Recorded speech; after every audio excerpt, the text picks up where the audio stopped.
Greetings from the Long Island Sound podcast. Welcome to the show. Please rate, review, and comment on the show. And call our listener line and leave a message for our guest. Dial 631-800-3579.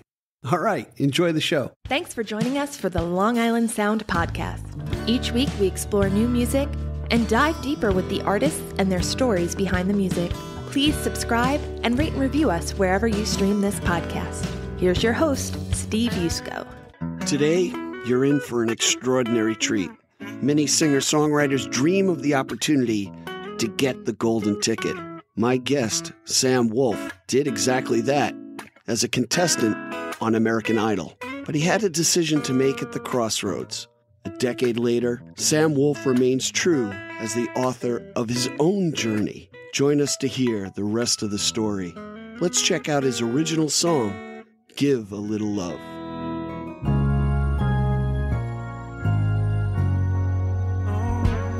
I went out to California, I was searching for a dream, but I left the only one I'll ever need. So I took a flight to New York, where the city never sleeps. I won't let you go, so take my heart to keep. Yeah, it's you and this guitar, and it's all I'll ever need. So give a little love to me. And I find it hard to tell you that you're everything to me. So give a little love to me. Now I'm looking in the mirror, looking back at me, and I'm seeing everything I ever want to see. Your hazel eyes, babe, you got a hold on me. I don't pray as much as I should, but you bring me to my knees. So forgive me if I never wanna leave. Yeah, it's you and this guitar, and it's all I'll ever need. So give a little love to me. And I find it hard to tell you that you're everything to me. So give a little love to me. I don't want to turn around, but maybe we should leave this town, find a place for only you and me. You and me. Oh, and I find it hard to tell you that my heart just skips a beat. So give a little love to me. Yeah, it's you and this guitar, and that's all I ever need. So give a little love to me. And I find it hard to tell you that you're everything to me. So give a little love to me.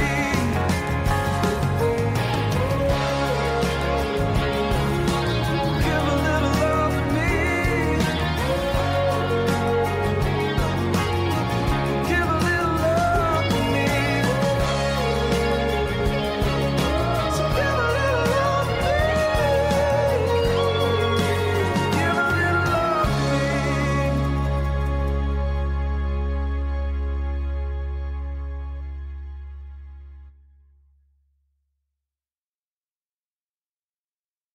We have a very special guest today. He wrote his first song at 13, and by the time he reached 17, he was auditioning for American Idol in 2014, and he climbed to number 5.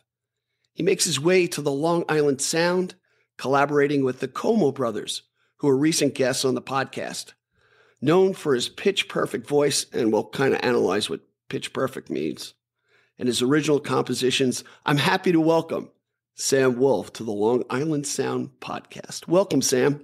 Good to have you. Hey, thank you. Thanks for having me. I was in Savannah, Georgia, and when you agreed to do this, I was like, holy shit, yeah, man. And my friends are like, what the hell are you talking about? But anyway, let me just give a little backstory to the audience of your collaborators, which I think is the word of the day for me, collaboration. because there are so many, not so many. I've met a lot of single singer-songwriters who are just their own person. They only do it, and collaboration is a little bit of a challenge for it. So when I saw in your bio that you were all about collaboration, and then you had done this work with the Como brothers, man, it was great. So I met the Como brothers a few weeks ago. I just happened to be in Bayshore, Long Island at this place called Fire Island Pines. I was listening to a guy named Gene Casey, a great rockabilly guy from Long Island, very well known. And the owner came up to me, and of course I always talk about my podcast, which is the bane of my wife's existence.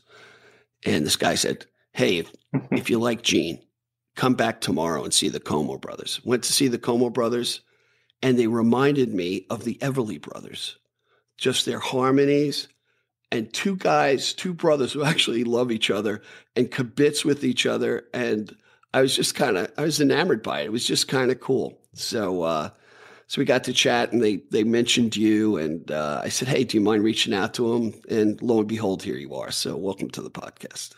Thank you. Yeah, I'm glad it all worked out. I met the Como brothers 2015, I think. We were both opening for the same artist, a guy named Ryan Beatty. And we connected after the show. We talked, exchanged numbers, did a few shows after that within a year. And as soon as I got to know them better, we started writing songs, at least trying to. And since then, we've just been, every time I see them, they're, great to catch up with, and we end up getting a song out of it. I think we put out maybe 5 or 6 collaborative songs together. So it's been awesome. There's this one video that you do, and I forgot the name of the song, where it was a beautiful young model that's in it. I think Twisted. That's Twisted. It's called. Man, what a pro video. It was really, really cool. And just as an aside to people who are listening, look at the chapter marks on your phone if you're not driving, and you'll see a link to these videos and to Sam's music. And I don't know. I just really enjoyed it. It was just kind of cool to watch you guys. That's awesome. No, I'm glad you liked it. What's interesting between the Como brothers and you is voice and harmonies. And this is just me personally. I don't care what the genre is. I put a lot of weight into the ability to sing well and interpret a song and do all these different things and connect with the audience, whether it's a recorded piece of music or you're doing it live. Now, we spoke briefly via email, prior to this, and it's very awkward for some musicians to talk about music and not play music. So I hope you don't feel too awkward, because you're probably more comfortable performing than you are talking, I would assume. That's exactly the case usually for me, but this is fun. I don't really do interviews as much in the last couple of years, but this is fun. You seem like a nice guy, and Como brothers gave a nice word about you as well. So I got you totally fooled. Excellent. All right, we can move forward from here. Hey, let's talk about this. And so anytime I get an artist on the podcast, I like jump into your stuff for like a couple of days, and get kind of kooky about it because I'm obsessive. And what I found interesting about what happened to you, or how things kind of clicked with you at a freaking early age, right? And I hope you don't mind this. Yeah. No. I don't know if I could have gone through the scrutiny that you went through being judged on national TV. It was a lot. Yeah. Because I was 17 years old when I auditioned. I turned 18 towards the end of the show, but also before that, I had really no experience performing live. I was writing songs at the time. I'd busk, around the city in Bradenton, Florida, here and there, but like no really experience performing in front of an audience. So that part was like, I just kind of had to muster up the courage and just be like, I got to do this. There's no other option. You must have balls of steel, because you did it. And yeah, I don't know how I did it still to this day, but yeah, I guess I was just so in the moment and like telling myself, I just got to do this, make it through this, see what happens next.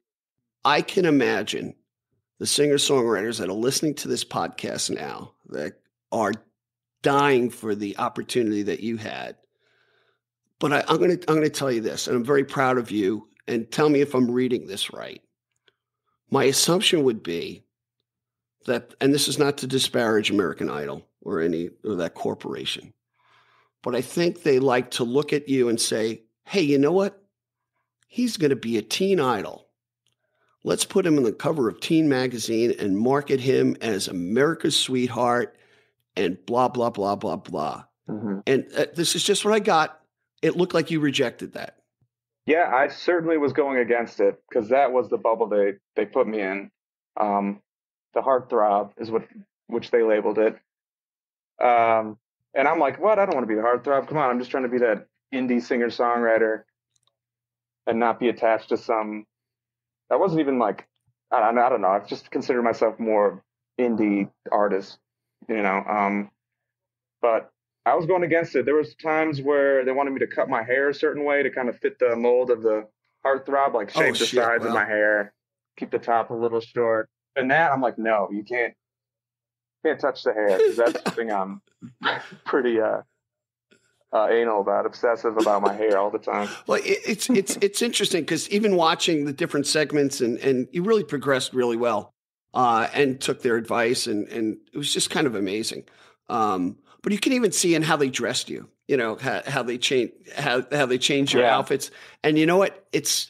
You're in the thick of it. You're grabbing the brass ring, and now you're at the crossroads there. You know, do I suck it up and not be true to myself and go in this direction and go for the money? I remember Keith Urban said, "Your voice is money." I'm sorry. That kind of it can go two ways, right? You know, it can go two ways. To have the courage to say, you know what, I got to be true to myself and how I approach my music. Yeah, and there's a couple times, like towards the middle of the show, once I was, you know, somewhat more comfortable, where I kind of would go back. They wanted me to do one of the songs with the band. I didn't like the arrangement, and I said, I just want to do it acoustic. And they were like, okay, it's your call. In the end, we think you should do it this way, but if you want to do acoustic, so be it. When they made me wear the hats, I wore it a couple times, but I'm like, I don't like the hat. Come on, I don't want to wear a hat. Right. So, I mean, it was more of just having to speak up, but I was so young where I was kind of like afraid to and really tell them what I was feeling. You did it. You did in your own way. I can only imagine the others who didn't and, you know, fell into the marketing trap. Hey, maybe they made boatloads of money, but you know what? At the end of the day, you got to sleep at night. You got to be true to yourself. You got to take the guardrails off, because that's why I don't even like talking genres, generally speaking, because it can really you can get typecast. Mm-hmm. And, you know, like Americana genre means 10,000 things, right?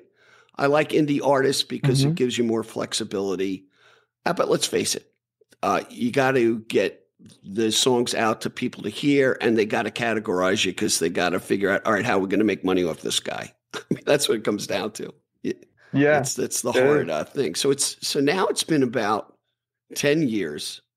And what I'm going to do, let's just take a quick break. And when we get back, I want to talk about the term pitch perfect and how it annoys me and get your take on it. All right. Hang with us. We're with Sam Woolf. Be right back. At the Long Island Sound, we're much more than a podcast. We're building a community. Please go to gigdestiny.com. Check out all our social media links. Subscribe wherever you listen to the podcast. Please comment. Call the listener line. Tell us what you think, what questions we should ask, who we should have on the show. And most of all, we thank you for your generous support. And remember, support the artists who are guests on the show. Now back to the podcast. We're back after that short break with Sam Woolf. And by the way, I was thinking, you know, the Long Island Sound, I generally connect people to Long Island and New York City. And I'm like, okay, I got this guy from Florida. Yeah, he's pretty famous. And he's got the Como brothers. I got to make that backwards connection. But he's in New York City. He's a New York City guy now. So like, okay, I had to do all that thinking for nothing. But I want to talk about the label Pitch Perfect. And by the way, Pitch Perfect I'll be honest with you, makes me very envious because I have a big problem with pitch. I'll find every key before I hit the right key, according to my wife. But just explain to me what it is for knuckleheads like myself and the pluses and minuses of it, if there is a minus of it. Well, I don't know if I'm pitch perfect. If I was able to, so I guess pitch perfect is being able to identify the note by hearing a sound and singing just basically on key, on pitch. I have the part where I'm able to sing mostly in key and on pitch. But the notes, as far as like if someone said, sing a G, I couldn't really sing a G. So I think that is also part of it. I don't really have that much knowledge of what pitch perfect really means, but yeah, that's what I heard, you know? Yeah. So it gives you but that. I think it is. It's kind of overused. I mean, I don't have any, like some people, I know there's an artist, Charlie Puth, who is pitch perfect, quote unquote. And he, you know, you could hit a knife against a glass and be able to tell you what note it is. Stuff like that. I don't know. Yeah. You notice the word perfect, when I hear the word perfect, it just sets a certain expectation, although you fulfill it, let me tell you. And that brings me just to another, I kind of jump around, so I apologize. It brings me to something else. So you were on American Idol 10 years ago, about 9-10 years ago, right? Mm-hmm. You found your voice. You were influenced by Ed Sheeran, among other people, and you have that voice. But you're 17 or 18. Now it's 10 years later. How has your voice or your stylings changed, if at all any, in that time period? I think, well, just maturing from, you know, being 17 to now I'm 26. My voice has gotten a little deeper. Yeah. I think I finally found my voice. At the time when I was Idol, I was kind of trying to mimic, not intentionally, but Ed Sheeran. I kind of had like that similar approach. And I don't know, I guess just over the years, experimenting, listening to different artists, and finally just finding, I think, my natural voice without really having to try or think about it. Right. So obviously you have a very well-trained ear, okay? And I think I read this, that you do impressions. You've done impressions of other artists, which tells me that you have a good ear to capture the notes or inflections or the stylings of their voice in order to mimic it, right? Sure. Yes. So you got that. I mean, when I was younger, I used to do like impressions and stuff, but like, I like dabble with it here and there. I'll try to, you know, sound like. So if the music thing goes, just as a joke. Yeah. So if the music thing goes to shit, you can always go to comedy, you know. Yeah, maybe I'll be like a tribute band for someone. So, excuse me, I'll cut that cough out. Let's talk about the song that we heard after, we came into the podcast, Give a Little Love. Tell me about that song, how that came to be. I never ask an artist about the meaning, but maybe you can give me the process and how it came to you.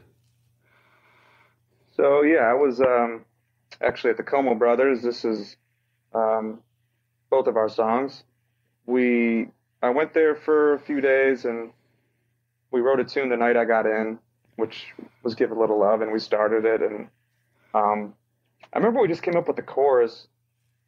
I don't know if it was Andrew or Matt or whatever. Someone said, give a little love, and we kind of just worked from that, and then kind of tried to make the story revolve around that. I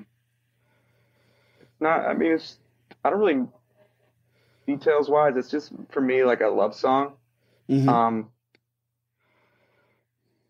And it kind of just happens. Like one like that kind of just wrote itself. So let me ask you this. So going to see the Como Brothers, was it your intention, hey, we're going to go meet with the guys and we're going to try and write a song. Was that your intention? And did you have you have something in your pocket walking in or no? No, nothing, at least for me, maybe they sometimes do, but it's always the intention to, when we go, we want to hang out as friends, obviously, and then we want to also work on music. So every time we've met and hung out, we end up getting the song out of it, which is awesome. And we'll switch up the parts. One of the boys will be on the verse, I'll do the chorus, vice versa. We try to like make it different each song. So it's been really cool to have people like that, friends like that I could collaborate with. Mm-hmm. And when you get a song, it's the best feeling in the world to have to go into the studio, write the song, have like a demo by the end of the night. It's awesome. Nice. Now, do you use a particular studio? I saw Gotham. No, was it Gotham? It's all home studio. So they have a studio set up in their basement. Right. So we'll work from there, and it's convenient. We'll take breaks. We'll go upstairs, get some food. We'll go out. We get stuck on something, come back, work on it. Right. Sometimes you got to walk away from it, right? Yeah. Can't force it. That's what I've learned for sure. Even for me, when I'm writing songs, it's a lot of back and forth. Like I'll have a part, a chorus, or a verse section, and I'll work on it until I feel like I can't really, until I'm stuck, and then I'll take a break, come back to it. Sometimes it's weeks, sometimes it's a couple months. Right. So now, it's different with every song, I guess, but are you purposeful about, I'm going to sit down and write a song, or are you well schooled in a muse hits you take the time to record it, whether it's in your iPhone or whattever? What's the process that you're following? For me, I try to write mostly when I'm in the mood, or I have some kind of inspiration or feeling. It's always the easiest to get out when you're in a position like that. So, but other than that, I'll like start with a guitar. I'll mess around with melodies until I find something that I hear that kind of strikes me, or something that I like, and then build off of that. So it's usually guitar, the music, the melody, then the lyrics. I always do the lyrics last. It's always just been like that for me. You had the brass ring, you're an American Idol, and you get exposed to Keith Urban, J-Lo, and who's that other guy? Harry Connick Jr. Yeah, him. He was a little cranky. Anyway, you get exposed to them on the show, but then you have these other people that are now part of your life that you're still connected to. So, one, I think that's phenomenal. I think you make your own connections if you're purposeful about them and you're open to a lot of opportunities. So tell me about some of the things that were fruits of American Idol connections that you made. Well, a lot of the connections that were most meaningful and that I was able to take advantage of in the best way were through the contestants, I would say. So, I still keep in touch with a few of them. Alex Preston, Caleb Johnson, who won that season, DJ Harris. As far as American Idol, like the judges or behind the scenes, it's kind of like when you're off the show, they kind of chop those. So I didn't really get any connections from that. Well, they also had a controversy, I think, where there was some sort of judge getting a little too close to one of the contestants, I believe. Or maybe that was another show. But it's good to keep that separation, I would think. So there's no undue influence. Yeah. And I think the exposure was the main thing, which kind of had brought me different connections along the way over the years. And like after the show, I got to do a headline show with the Doobie Brothers and War, Jefferson Starship, stuff like that. If it weren't for the show, I probably wouldn't have been able to do something like that. Right. No labels, no label encounters. I got one offer to be in a boy band, which I turned down at the time. And good for you. Yeah, so that was kind of it on the connection side. It's very real. Like a couple years after the show, a few years after the show, where it kind of feels like you're starting from scratch again. Sure. So like getting through that, I've kind of been trying to navigate even still today. Just focus on putting the songs out, do as many shows as I can. I'm trying to be way better on social media. It's something that I always just didn't like doing, posting, Right. having to do that every day. But I realize it's a huge part of it. So I'm finally, cracking down, trying to be consistent, and yeah. Yeah. So let's talk about the social media thing, because actually, two people. One guy that I spoke about, Dante Mazzetti, was a former guest. His wife, Jessica Germano, unbelievable. And she actually helped me tremendously with social media. And the Como brothers, I mean, they're always posting stuff. They're picking up a puppy. They're picking up a puppy, and next thing you see, it's on TikTok. And I'm going to bust their balls about it, and they're going to listen to this episode. I'm like, what's with the puppy? Guess what? Yeah. Next TikTok I do, I'm grabbing my daughter's puppy, and he's going to be in it. And it's the thing, like those are the ones that get the most views. It's like the most random. I know. It takes 2 seconds to do, and then besides the one with you're pulling your t-shirt, exposing your chest side of thing. But yeah, nobody wants. That ain't gonna work for me. That would just horrify people. But it seems as though. So what's interesting, this is just an observation. I see a generational divide with artists. Some of the older artists that I've worked with actually looked at social media as far as bragging. Okay, bragging about their art. Just let me show you my art instead of telling you about my art or whatever, doing snippets and that sort of thing. It's interesting. It's just a mindset. And yet, I was talking to this artist in Canada recently, and I said, what's kind of interesting to me? When I was a kid, we got an album, we got a 45, maybe 2 songs on it. We got an album. We listened to that album, boom, boom, boom, all the time, right? We had the patience to do that. We had the time to do it. Okay, we didn't have the internet. But now, from what I understand, you put out EPs. You put out 1, 2, 3 songs over the course of time because of attention span, but also to be very fresh all the time. I don't know. What's your thoughts? I think it's both. Yeah, I think the attention span is just getting shorter and shorter, which is why I think TikTok is so huge. Because you can just swipe up, swipe next video. That, but also, yeah, like you said, it keeps the content fresh. The Como brothers have this part down, which I admire about them, and I'm trying to get to this point, but they're just, social media, they're really good with keeping up on that. But also mainly the songs, the fact that they're able to crank out recording and putting a song out each month. Wow. And just being able to continuously write songs and have it to be able to release one after the other. Is super impressive to me, and I definitely am aiming to get closer to that, because I put out 1 song this year, or 2 songs, 1 song, 1 cover, and even that, it's just a lot of work that goes behind it. But when I write with them, they kind of cuts the process in half, so it helps, Yeah, and sometimes you need, they have who's it, Andrew's or Matt's fiance is very active with the videos. Yeah, Tatiana, Matt's fiance. Tatiana. So I got to tell you a quick story. So I'm watching the Como brothers, and I told them this story. And I texted, or I put on Facebook, hey, I'm here at Fire Island Vines, scoping out the Como brothers. I get a message from my daughter who says, that's my math teacher from high school's sons. And he used to play their music in math class. And I'm like, get the hell out of here, right? So surreptitiously, I take a photo of old Mr. Elder Como. And I said, is that him?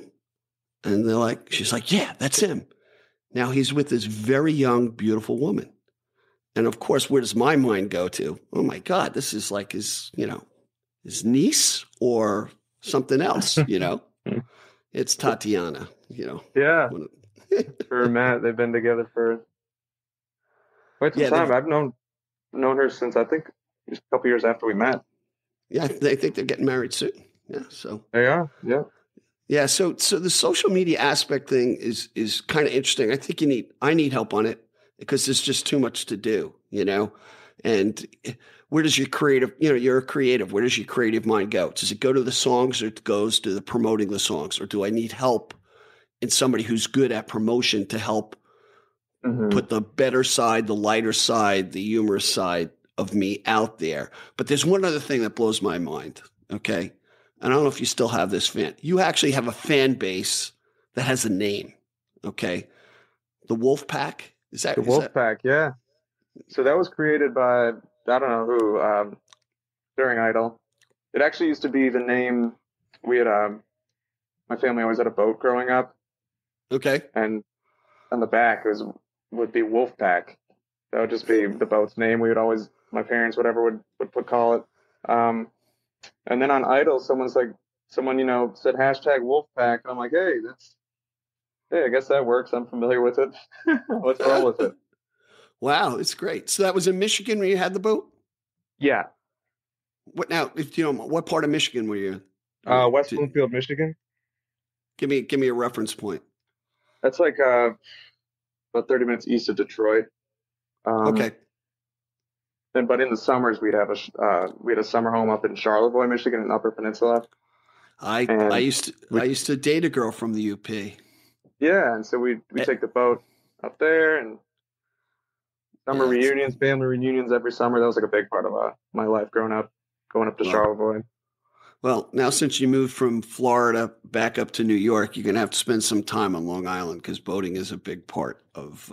Yeah, no, I definitely need to. So I'll invite you out. I live on the South Shore in the Great South Bay, and we'll get you acclimated to Fire Island, and maybe we'll get you some gigs out on Fire Island. Hey, that'd be awesome, dude. Which be amazing, I think, you know. So let's talk about the second song that you brought to the table, Good Old Times. So Good Old Times is my switch, very subtle switch into a little bit more country style for that song. Okay. I was listening to a lot of country at the time, Morgan Wallen, like Luke Combs. I kind of wanted like a summer song to write one, and kind of just wrote it about like my childhood, you know, like growing up, being in high school with my friends. We had like there's a line in there like drinking like whiskey on the dock or something. Like we'd have a dock that was like in the back on the pier and like hang out there all the time. It was kind of just a reminiscing, aiming to be a summer song for me was like my main intent. Nice. So why don't we do this? Now that we've teased our audience with it, let's take a listen to Good Old Times, and we'll be right back after the song. Check it out, everybody. Well, we were young and reckless. Guess it was bound to happen. We had the freedom, and that's all we needed.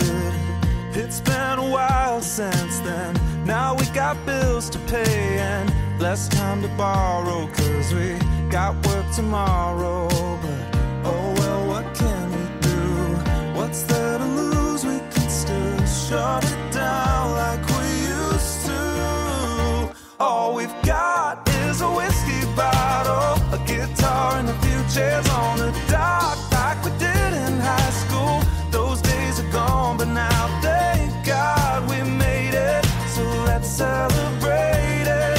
Forget it's a Monday night, like the good old times. Too buzzed, a little too tipsy. I blame it on the whiskey. Nothing to worry about unless the fire goes out. Right now I couldn't care less. I know I'm acting foolish, and when the morning comes I know I'll be hurting. But oh well, what can we do?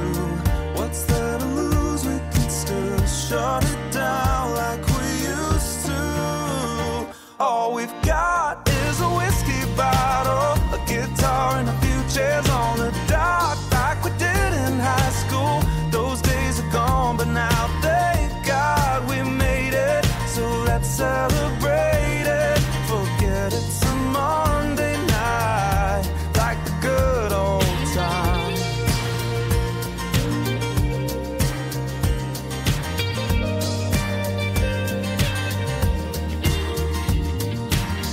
Oh well, what can we do? What's there to lose? We can still shut it down like we used to. Yeah. All we've got is a whiskey bottle, a guitar and a few chairs on the dock, like we did in high school.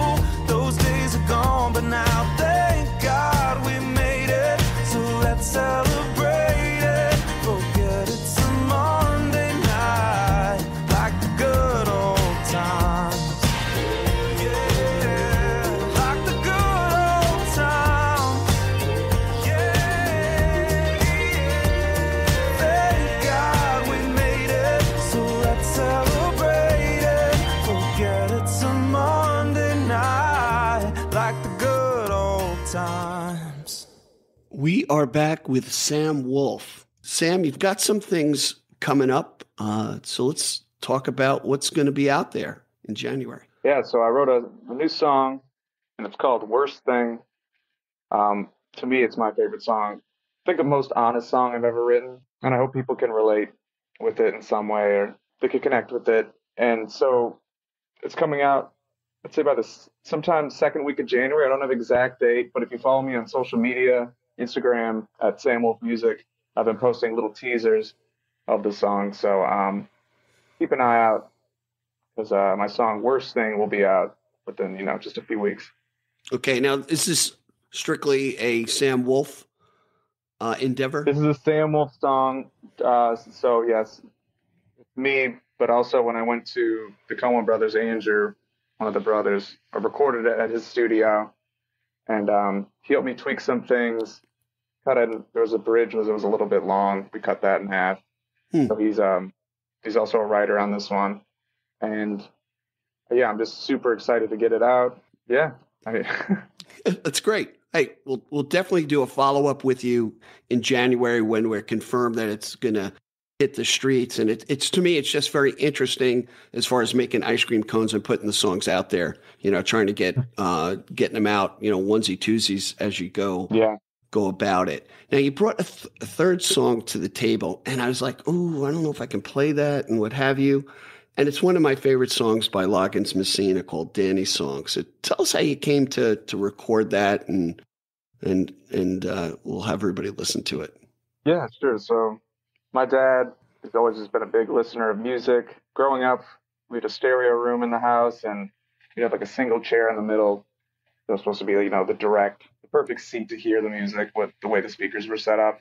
And I remember even just when I was a kid, he would just listen to the songs. He'd bring me in there, always just hearing music in such a clear, way, because he was super into that, all the speakers and, the amps and how it sounded.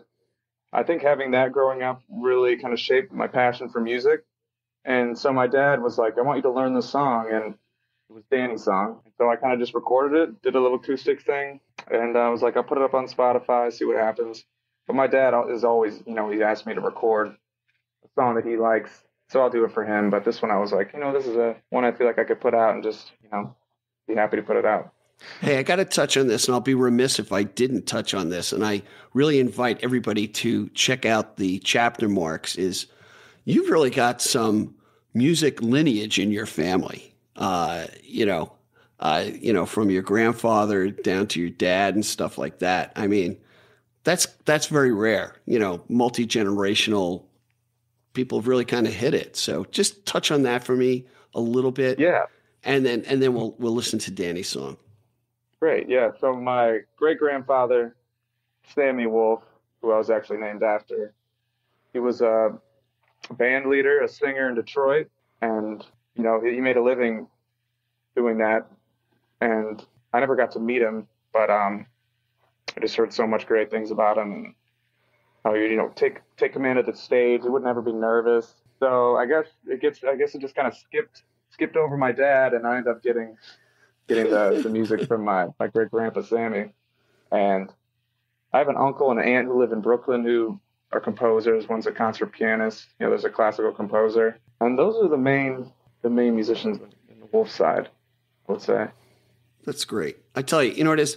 There's a couple things that I've recognized with the interviews I've had over this past year, and one, I've talked to people where like I always joke, my father played the radio, but that still is an influence too. If you're around people who love music, and the other thing is encouragement, and seeing that my relatives have done this, what have you, only making assumptions here, and then getting to that point in your life where I think I can do this, and writing a song at 13 and what have you is something to look back on with pride in moving forward. So anyway, I'll get off my soapbox, but let's take a listen to Danny's song, and we'll be right back after the song. Check this one out. I think you're going to like it.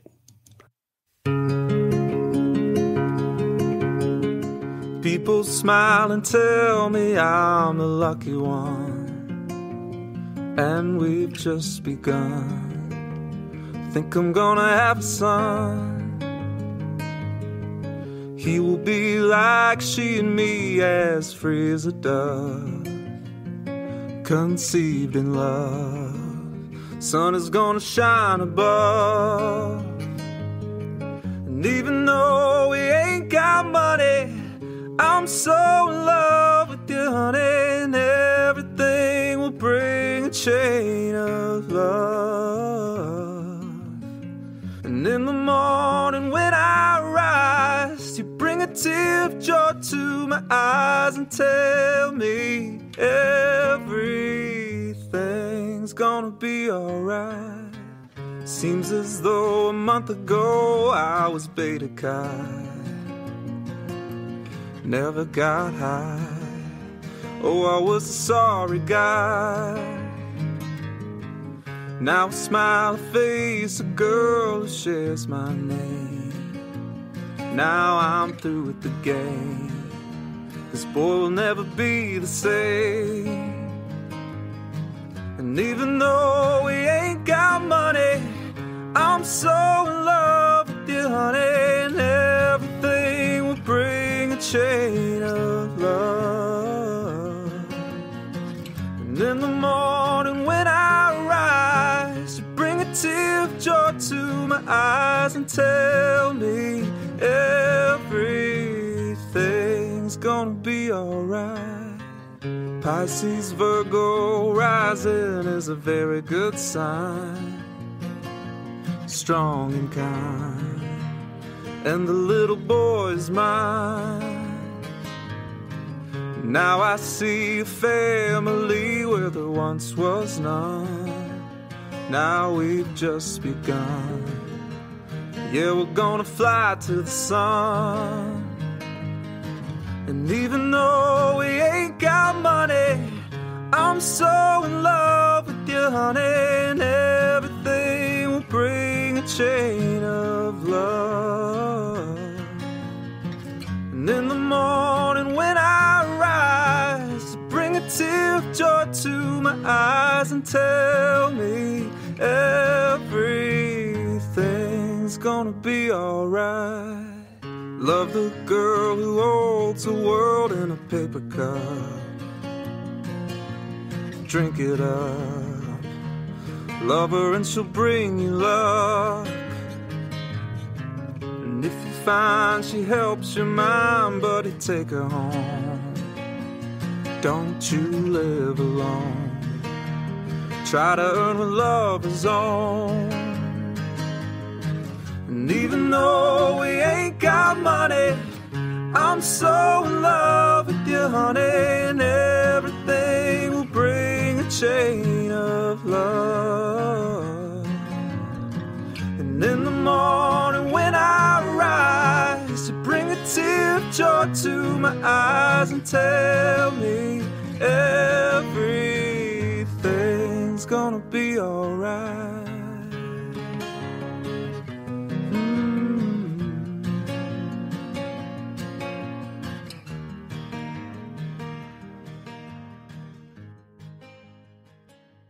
I tell you, we're back with Sam Woolf. I don't know. That song is a very emotional song to me. It's about, fatherhood and the important things of life. So I'm really glad you recorded it and put your voice to it and your intonation and stuff like that. So I really appreciate you bringing that to the table for the crowd. And Sam, hey man, just thanks for being here. It was a real hoot for me just to have you, I appreciate you having me on. It's nice getting to talk with you and anyone else listening. I guess just thank you for support and keep an eye out for my next song, Worst Thing, sometime in January. Spotify and iTunes. Sam Woolf. Yeah, and now that we've attracted Sam Woolf to the New York area and the Long Island Sound, we've got to create an audience for people to see here locally, in whether it's the Como brothers, whomever. I think you're really going to enjoy. I know you're going to really enjoy his music. So, again, hey Sam, thank you so much for your time. I end my podcast many ways. A good friend told me, You never know, you can account for what you have in the bank and what you own. You never can account for the time you have left on this earth, and the fact that you gave me more than an hour of your time in putting this together is a real blessing. So I appreciate it. Happy to be here, man. All right, brother. Take care, everybody. Thank you for joining us today. I appreciate the time you spent with us. Please subscribe and comment and visit us at gigdestiny.com. Till next time, be generous with your joy, keep your spirits high, and let the music take you on a journey. Be well. Peace. Thanks so much for listening. Please rate, review, and comment on the show. We really love to hear from you. And call our listener line at 631-800-3579. Again, thanks so much. Be well.